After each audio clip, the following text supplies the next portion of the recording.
आज हमारे कांग्रेस चुनाव घोषणा पत्र जारी करने के मौके पर कांग्रेस पार्टी के भूतपूर्व अध्यक्ष और हमारे चाहते नेता श्रीमती सोनिया गांधी जी और भूतपूर्व अध्यक्ष श्री राहुल गांधी जी और यहाँ पर पधारे हुए हमारे कांग्रेस पार्टी के सभी नेतागण और खासकर इस जो घोषणा पत्र को तैयार किए श्री पीसी चिदम्बरम जी, केसी वेणुगोपाल जी और सारे वर्किंग कमेटी के मेंबर्स, मीडिया के मेरे दोस्तों, आज मुझे ये भी याद करना है कि बाबू जगजीवन राम का जन्मदिन भी है और जो बाबू जगजीवन राम हमारे पार्टी में बहुत साल तक 1947 से लेकर 1984 तक वो इस पार्टी में रह के काम किए। फिर जो कुछ उनका कंट्रीब्यूशन था ये बड़ा कंट्रीब्यूशन मिनिस्ट्री में उन्होंने किया। ऐसे दिन आज हम ये घोषणा पत्र गरीबों के लिए हम अर्पित कर रहे हैं। आज भारतीय राष्ट्रीय कांग्रेस के 2024 के लोकसभा चुनाव का घोषणा पत्र जारी किया जा रहा है। इस मौके पर मैं आप सभी का स्वागत करते हुए 22 दिसंबर 2023 को जो चिदम्बरम जी की अध्यक्षता में 16 सदस्यीय कांग्रेस मैनिफेस्टो कमेटी बनी थी और 19 मार्च को CWC ने इसे मंजूरी दी थी। व्यापक जनभागीदारी और संपर्क के बाद हमारा घोषणा पत्र बना है। इसके लिए वेबसाइट आवाज भारत की बनी, जिस पर भी काफ़ी सुझाव मिले। हमारा ये घोषणा पत्र देश के राजनीतिक इतिहास में न्याय के दस्तावेज के रूप में याद किया जाएगा। राहुल जी के नेतृत्व में चली भारत जोड़ो न्याय यात्रा में 5 पिलर्स पर ध्यान केंद्रित किया गया था। यात्रा के दौरान युवा न्याय, किसान न्याय, नारी न्याय, श्रमिक न्याय और हिस्सेदारी न्याय की घोषणा की गई थी। जहाँ कहीं भी हम गए इन न्याय की बात हमने करी थी और इसकी गारंटी भी हमने दी है। इन 5 पिलर्स में से 25 गारंटी निकलते हैं। हर 25 गारंटी ने किसी ना किसी को लाभ मिलने का इसके अंतर्गत यहाँ पर हमारे मैनिफेस्टो में भी है और इसके लिए जो हम पहले से ही करते हुए आए हैं वो भी हमने इसका उल्लेख किया है। मैं कुछ बातें आपके सामने रखना चाहता हूँ। खासकर युवा न्याय के तहत हर शिक्षित युवा की पहली नौकरी अप्रेंटिसशिप के साथ पक्की हो जाए, ऐसी एक गारंटी हम दे रहे हैं और उसके लिए हम 1 लाख रुपए उसके लिए हम एक अप्रेंटिसशिप कोर्स करने वालों को खर्च करेंगे और इससे ये फायदा होगा, किसी ना किसी जगह उसको पक्की नौकरी मिलेगी, क्योंकि ये स्किल डेवलपमेंट के तहत और बहुत से इंडस्ट्रीज में इनको काम मिलेगा। नारी न्याय के तहत गरीब परिवार की महिला को सालाना 1 लाख की मदद देंगे। कोई तालियां नहीं बजा रहे, क्या बात है? गरीब परिवार की महिला को सालाना 1 लाख की मदद देंगे और किसान न्याय के तहत किसानों की कर्ज माफी और एमएस की कानून की गारंटी भी हम देंगे। और श्रमिक न्याय, इसके तहत मनरेगा में भी 400 रुपये, ये न्यूनतम कम से कम 400 रुपये मजदूरी दिया जाएगा। हिस्सेदारी न्याय में सामाजिक आर्थिक समानता के लिए हर व्यक्ति और हर वर्ग की गिनती या जातीय जनगणना होगी, जिससे सबको फायदा होगा, या किसी के फॉर में किसी के अगेंस्ट में ये नहीं है कि हालात को समझने के लिए ये जातीय जनगणना करेंगे, जैसा कि SC ST की जातीय जनगणना होती है। और वैसा ही जो पिछड़े लोग हैं और भी ये अपर कास्ट में भी गरीब लोग हैं, सबकी हालत क्या है ये जानने के लिए हम जातीय जनगणना कराएंगे और इसका फायदा हर वर्ग को मिलेगा। हमारे घोषणा पत्र में संवैधानिक न्याय, कॉन्स्टिट्यूशनल जस्टिस खंड में लोकतंत्र बचाओ, भय से मुक्ति से लेकर मीडिया, न्यायपालिका आजादी, भ्रष्टाचार के खिलाफ मुहिम जैसे मुद्दे, कला संस्कृति जैसे विषय भी है। आर्थिक न्याय, इकोनॉमिक जस्टिस खंड में आर्थिक नीतियों, बेरोजगारी, टैक्सेशन और टैक्स रिफॉर्म्स, ये सारी चीज़ें उसमें हम लाएंगे। इंडस्ट्री और इंफ्रास्ट्रक्चर पर ठोस काम हम करेंगे।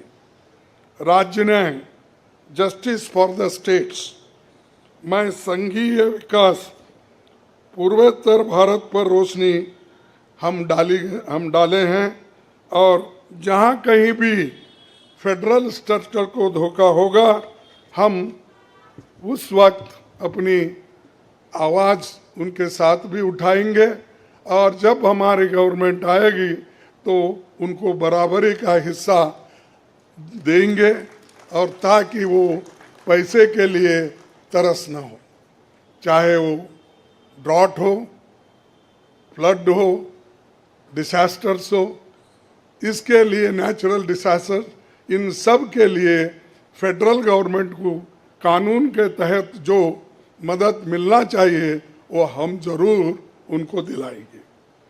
उसी के साथ देश की प्रतीक्षा और आंतरिक सुरक्षा के महत्व को ध्यान में रखकर रक्षा न्याय की भी खंड है, जिसमें विदेश नीति भी है। और विदेश नीति हमारी अब तक सफल हुई है और उसी नीति पे अगर ये लोग काम करते थे और ठीक ढंग से चलते थे, और बहुत से मुश्किल हमको आज जो आ रहे हैं वो कभी नहीं आते थे। तो इसीलिए हम अपना रक्षा न्याय का देश की रक्षा के लिए पूरा हम काम करेंगे। आखिरी एक महत्व का बिंदु पर्यावरण न्याय भी देंगे। आप सभी से मैं अनुरोध करूंगा कि घोषणा पत्र को बारीकी से देखें, पढ़ के इसमें आपको भविष्य के भारत की शानदार नया तस्वीर दिखेगा और इसके लिए आप ठीक ढंग से आप काम कर सकते हो। आजादी के बाद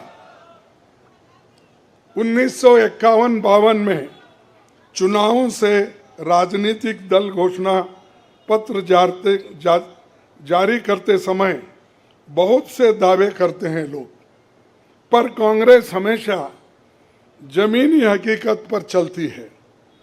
1951 में पंडित जवाहरलाल नेहरू के नेतृत्व में हमारा जो घोषणा पत्र जारी हुआ उसका नाम था व्हाट कांग्रेस स्टैंड्स फॉर। उसका नाम था what Congress stands for.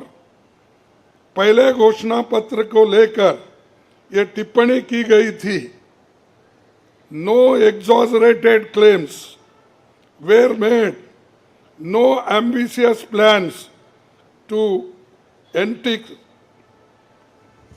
entice public or deceive the electorate had been placed before them. A realistic view of what was capable of achievement and implementation alone was presented. ये पंडित जवाहरलाल नेहरू जी के ज़माने में घोषणा पत्र दी थी जो रियलिस्टिक है, जो ग्राउंड लेवल पे हम कर सकते हैं, उसी के बारे में उन्होंने बोला था। किसी को फंसाने के लिए नहीं, झूठ बोलने के लिए नहीं, हम जो भी कहते हैं वो करके दिखाते हैं, ये उनका कहना था। और वही आज भी हम कर रहे हैं, जो कर सकते हैं वही हम इसमें घोषणा पत्र में लिखे हैं। और बहुत से हमारे विद्वानों से भी हम बात किए हैं कि इसमें क्या कर सकते क्या नहीं कर सकते, उनके सलाह के मुताबिक ही आज हमने ये सारी चीज़ें आपके सामने रखे हैं। ये हमारा 139 ईयर्स साल का शानदार इतिहास है। ये देश के सामाजिक आर्थिक विकास की गति को बहुत तेज करेगा। किसानों, मजदूरों और महिलाओं, युवाओं, गरीबों, वंचित तबकों के विकास के जो बंद दरवाजे हम खोलेंगे, क्योंकि एक मोदी सरकार में ये सारे दरवाजे गरीबों के लिए, महिलाओं के लिए, युवाओं के लिए बंद है। हम जब सत्ता में आएंगे ये दरवाजे सब हम गरीबों के लिए खोल देंगे, उनका विकास करेंगे, ये हमारी प्रतिज्ञा है। डॉक्टर मोदी जी, डॉक्टर मनमोहन सिंह के नेतृत्व वाली हमारी यूपीए सरकार की बहुत आलोचना करते हैं, लेकिन उस 10 साल में हमने मनरेगा, राइट टू एजुकेशन, आरटीआई, खाद्य सुरक्षा, वनाधिकार, भूमि अधिग्रहण कानून और रेहड़ी पटरी वालों की अधिकार समेत कई कदम हमने उठाया है। और उसकी जो कर्ता धर्ता है श्रीमती सोनिया गांधी जी यहाँ पर मौजूद है।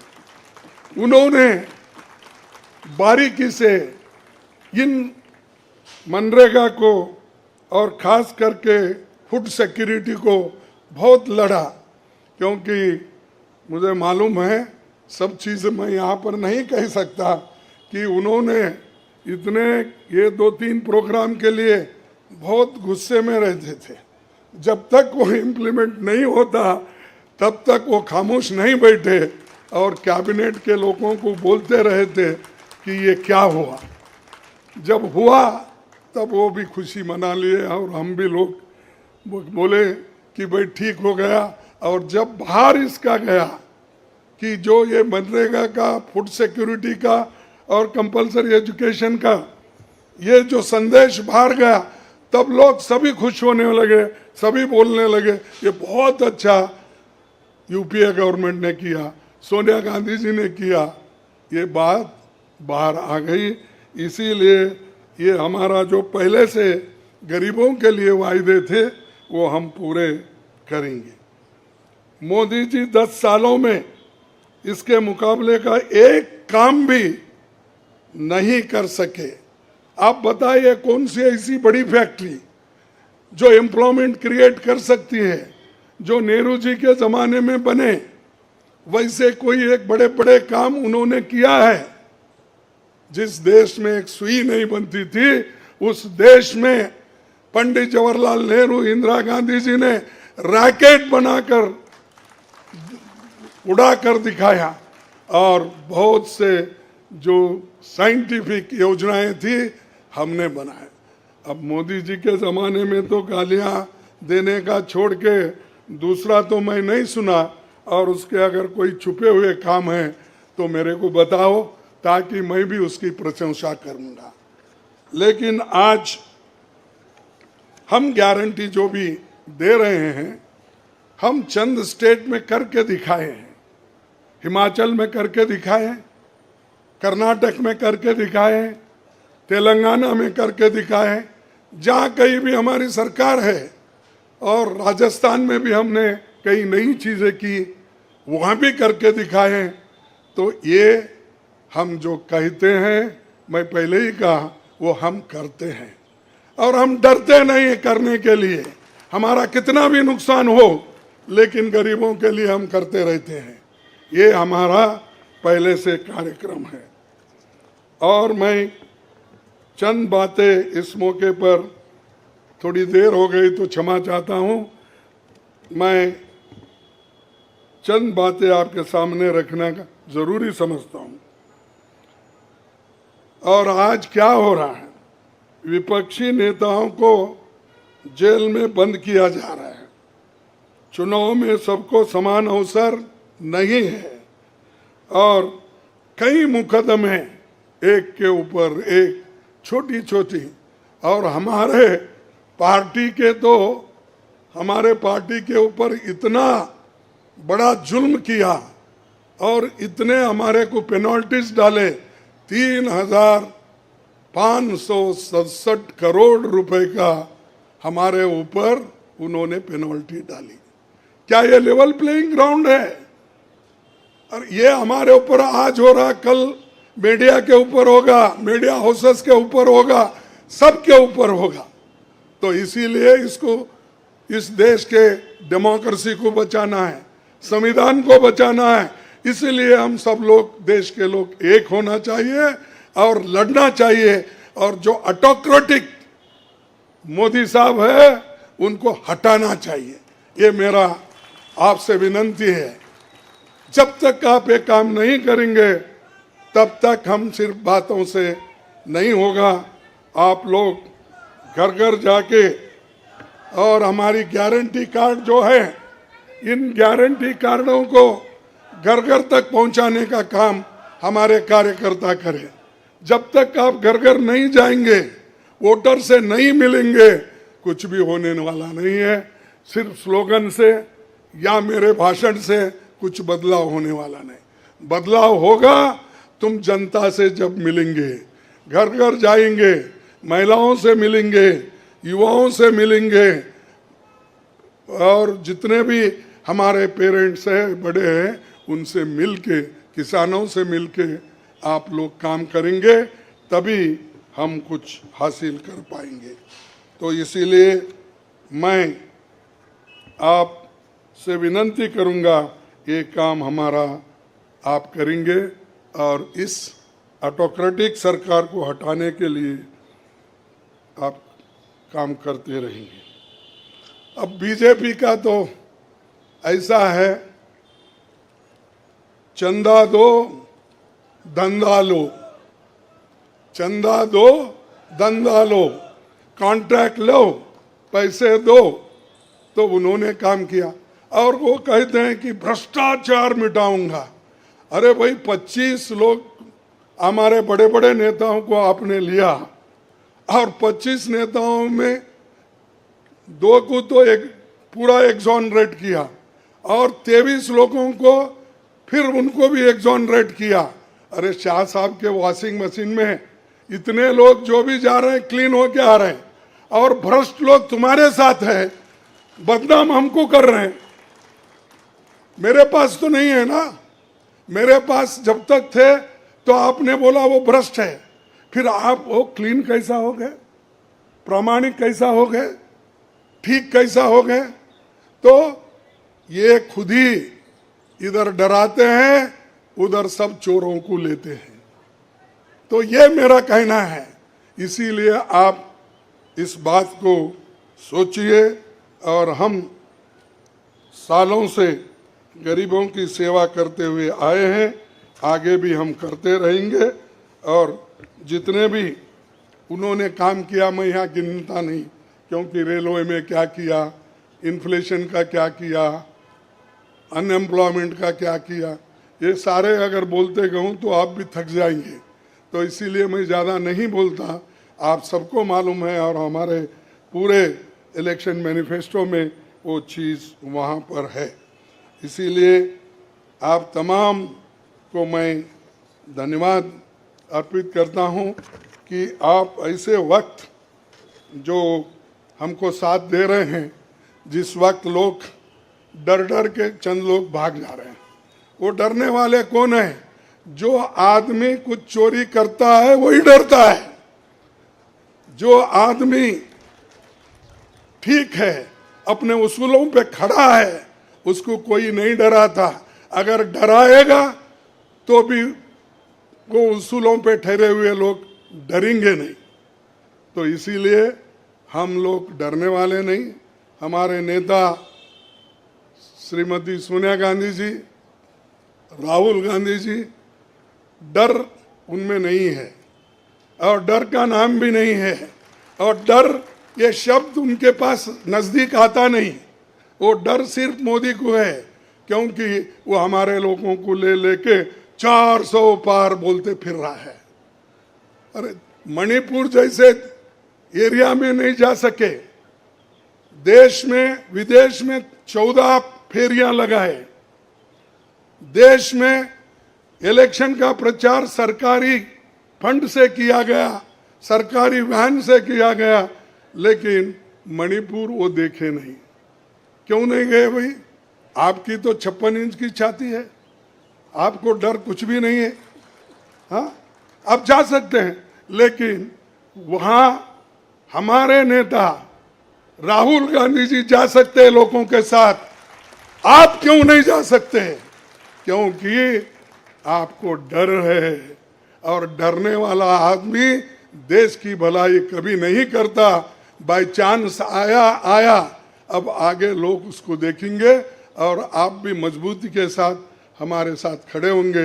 इतना ही कहते हुए मेरे 4 शब्द को समाप्त करता हूँ। जय हिंद।